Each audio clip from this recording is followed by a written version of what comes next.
Imagine water swallowing the world.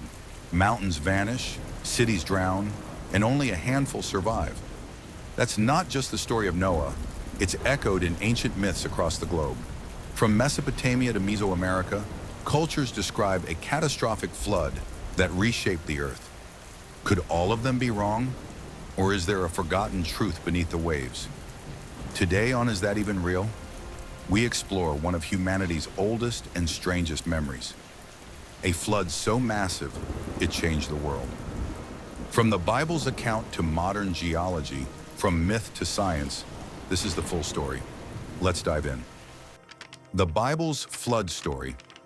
The flood story in the book of Genesis is as dramatic as it is familiar. Humanity had grown corrupt. Every inclination of the thoughts of the human heart was only evil all the time, says Genesis 6:5. So God decided to wipe the slate clean. He chose Noah, a righteous man, and instructed him to build an ark, a massive structure 300 cubits long, 50 cubits wide, and 30 cubits high. That's roughly 450 feet long, longer than a football field. The ark was to house Noah's family and every kind of animal, 2 by 2. Then came the rain, 40 days and nights. The fountains of the great deep burst forth, and the floodgates of the heavens were open. Everything not on the ark perished. After the flood, God established a covenant, symbolized by a rainbow, promising never to destroy the earth by water again. But what if this wasn't just allegory or moral lesson? What if it was a record of something real? Global flood myths. The story of a world-engulfing flood isn't unique to the Bible. In fact, over 200 cultures have similar myths. In Mesopotamia, the Epic of Gilgamesh predates the Bible and describes a flood sent by gods to punish humanity. One man, Utnapishtim, is warned and builds a massive boat. In Hindu tradition, Manu is warned by a fish about a great flood. He builds a boat and survives with the help of the gods. In Greek mythology, Deucalion and his wife Pyrrha survive a divine flood by building a chest. In Native American stories, a flood cleanses the world, often sent by a divine being. African, Chinese, and Australian Aboriginal stories follow the same pattern. Divine warning, mass destruction, survival of the few, and rebirth of the earth. How can such similar stories exist in places separated by oceans, time, and language? Could they be fractured memories of one catastrophic event? Science and the flood. Modern science offers intriguing possibilities.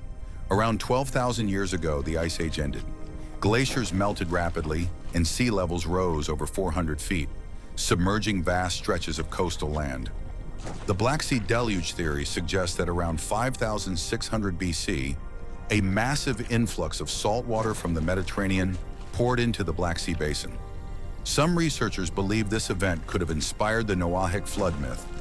Elsewhere, sediment cores from deep oceans and lakes show sudden changes, layers of clay and silt suggesting abrupt flooding. But was it global? Most scientists say no. They argue that while catastrophic local floods happened, there's no geological evidence of a planet-wide flood. Yet could a truly ancient event have been erased by time or intentionally left out? Underwater evidence. Underwater structures challenge what we think we know. In Japan, the Yonaguni Monument lies beneath the sea, with step-like formations that some claim are man-made. Off the coast of India, in the Gulf of Cambay, sonar scanning revealed geometric shapes, streets, and possible buildings, deep underwater. The ancient city of Dwarka, long thought to be myth, was discovered submerged along India's coast. Some sites show signs of fire damage and sudden submersion. And what about marine fossils found atop mountains? From the Andes to the Himalayas, seashells and aquatic remains are embedded in rock high above sea level. Evidence of tectonic uplift or remnants of a world once underwater? Are these just geological coincidences or hidden signs of a cataclysm our ancestors never forgot? Psychological and symbolic view floods don't just wash away land, they cleanse the soul. In psychology, water represents the subconscious, the unknown, the uncontrollable. Carl Jung viewed water as a powerful archetype. A flood could symbolize a collapse of the ego or a total emotional reset. In dreams, drowning often means fear, loss of control, or transformation. The flood myth may live in us not just as history, but as a psychological truth. Cultures might have encoded emotional trauma, wars, natural disasters, moral collapses, into the form of water wiping everything clean. Maybe that's why the flood story is so universal, because starting over is something we all fear and all long for. What's the truth? So, was the flood real? The Bible tells us it happened. So do myths on every continent. Science shows us sea levels once rose fast and far.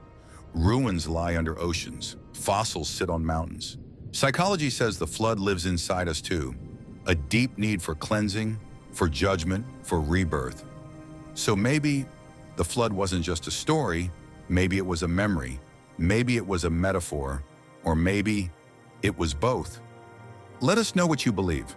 Comment, like, subscribe, and join us for the next journey only on Is That Even Real?